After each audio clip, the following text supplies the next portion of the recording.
전기수직 이착륙기를 개발해 에어택시 사업을 벌이겠다는 야심찬 계획을 갖고 있는 조비 에비에이션, 하늘의 테슬라라고도 불리며 많은 투자자들의 관심을 받고 있는데요. 이런 투자자들의 기대에 찬물을 끼얹는 주장이 10일 제기됐습니다. 조비가 제시한 비전이 실현 불가능한 망상에 불과하며 장기적으로 주가가 0달러에 수렴할 것이라고 말이죠. 이 주장을 내놓은 곳이 바로 행동주의 공매도 헤지펀드인 캐리스데일 캐피털이었습니다. 이 펀드는 과거 버진 갤럭틱, 플러그 파워, C3.ai 등에 대해서도 공매도 리포트를 내놓은 전력이 있죠. 캐리스데일의 대전제는 다음 한 문장으로 요약할 수 있습니다. 조비의 프로젝트는 수익성이 없다. 기업의 생태계는 명확하죠. 아무리 좋은 상품과 서비스를 제공하더라도 돈을 벌지 못하면 그 기업은 존속할 수 없습니다. 캐리스데일은 조비에 대한 공매도 리포트를 공개하며 조비는 거의 확정된 실패의 길을 따라 나아가는 과정에서 수십억 달러가 넘는 투자금을 전부 써버리고 결국 망하게 될 것이라면서 투자자들은 주가 급락에 대비해야 한다고 말했는데요. 캐리스데일이 왜 이렇게 조비에 대한 부정적인 전망을 내놓은 것인지 공매도 리포트의 내용을 살펴보도록 하겠습니다. 우선 캐리스데일은 조비가 내놓은 전기수직 이착륙기의 성능이 실현 불가능하다고 지적했습니다. 그래도 UAM 섹터에서 선두주자인 조비인데 그만큼 기술력도 앞서고 있다는 건데 어떠한 근거로 지적하는 걸까요? 지난 6월 28일 조비가 내놓은 전기수직 이착륙기의 스펙에 따르면 조비가 만드는 기체의 적재 중량은 조종사와 승객 4명을 포함해서 1000파운드, 약 453kg이고요. 최대 주행거리가 100마일, 최고 속도는 시속 200마일 정도입니다. 캐리스데일은 이 스펙이 물리적으로 실현 불가능하다고 지적했습니다. 리튬이온 배터리의 한계 때문이죠. 현재 조비의 배터리 용량은 150kWh일 것으로 추정하고 있는데요. 비행 1회당 필요한 배터리 사용량을 추적하면 실제 비행 거리는 35마일, 아무리 길어도 55마일에 불과하다고 밝혔죠. 수직 이착륙 하는 데에만 총 배터리의 20%가 소모되는데 용량이 얼마 남지 않았을 때 큰 파워를 낼 수 없는 리튬 에너지의 특성상 배터리가 15에서 20% 남았을 때까지 주행하면 안전하게 착륙을 할 수 없기 때문인데요. 여기에 최소 30분가량 주행이 가능할 만큼 여유의 에너지를 남겨둬야 한다는 FAA 규정까지 준수하게 되면 실질적으로 주행에 사용할 수 있는 배터리 용량은 25에서 35마일이 주행이 가능한 20에서 30kWh만 남게 됩니다.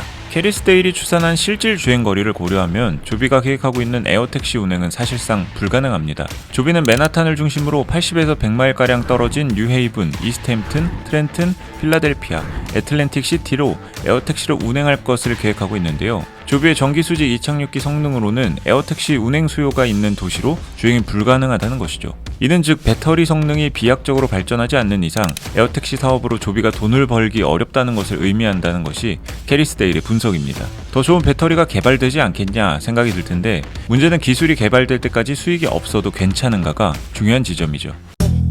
또 캐리스데일은 조비가 계획한 기간 안에 전기수직 이착륙기를 대량 생산하기 어려울 것이라고 지적했습니다. 지난 2021년 2월 발표 자료를 보면 조비는 10년 안에 전기수직 이착륙기를 1만 4천 대를 보유하고 이로부터 최대 200억 달러 매출을 낼 것이라는 목표를 내놓았습니다. 오는 2026년에는 963대를 보유할 것으로 전망했다는 점을 고려하면 2031년까지 1만 4천 대를 보유하기 위해선 2021년부터 매년 3260대를 생산해야 하는 거죠. 조비가 제시한 기한 안에 이렇게 대량 생산 능력을 갖출 수 있을까요? 캐리스데일은 그 가능성이 희박하다고 보고 있습니다. 캐리스데일은 사이러스 에어크래프트라는 성공적인 비즈니스 제트기 제조사의 예를 들었는데요. 사이러스 에어크래프트의 비전 SF-50 제트기는 2018년부터 2022년까지 매년 가장 많은 인도량을 기록했습니다. 이 기업은 지난 2016년 FAA 인증을 모두 완료하고 제트기를 생산하기 시작했는데요. 2016년에는 3대, 2017년에는 22대, 2018년에는 63대, 2019년에는 81대를 생산하는 데 그쳤습니다. 이 기업은 750인이 근무하고 있는 공장을 보유하고 있음에도 생산 능력을 끌어들이는데 한계가 있음을 보여주는 대목이죠. 사이러스 에어크래프트의 생산량을 본다면 어쩌면 조비의 생산 목표는 꿈만 같은 거죠.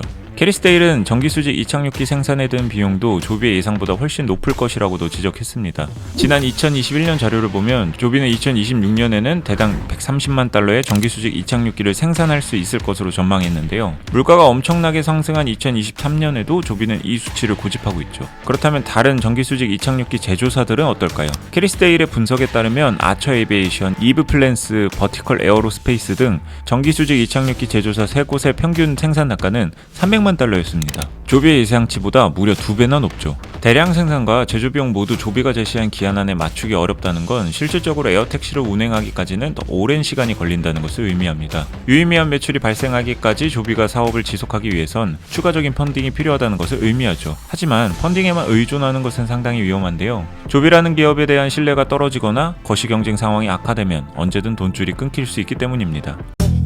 캐리스데일 공매도 리포트의 하이라이트는 에어택시 사업입니다. 에어택시는 조비의 핵심 비즈니스 모델이기 때문에 이 사업의 수익성이 보장되어야 하는데요. 조비가 제시한 에어택시 가격을 우선 살펴보도록 하겠습니다. 조비는 한 좌석 이용 금액을 마일당 3달러로 책정할 것이라고 밝힌 바 있습니다. 평균 운행거리는 24마일, 은행당 승객수는 2.3명으로 전망했죠. 이에 따르면 운행 1회당 발생하는 매출은 166달러입니다. 문제는 조비가 제시한 매출 추정치인데요. 조비는 매년 정기수지 이착륙기 한 대당 220만 달러를 벌어들일 것으로 밝혔습니다. 1회 운행당 166달러를 받아 연간 220만 달러를 벌어들이기 위해선 매년 1만 3천 회의 운행을 해야 한다는 것을 의미합니다.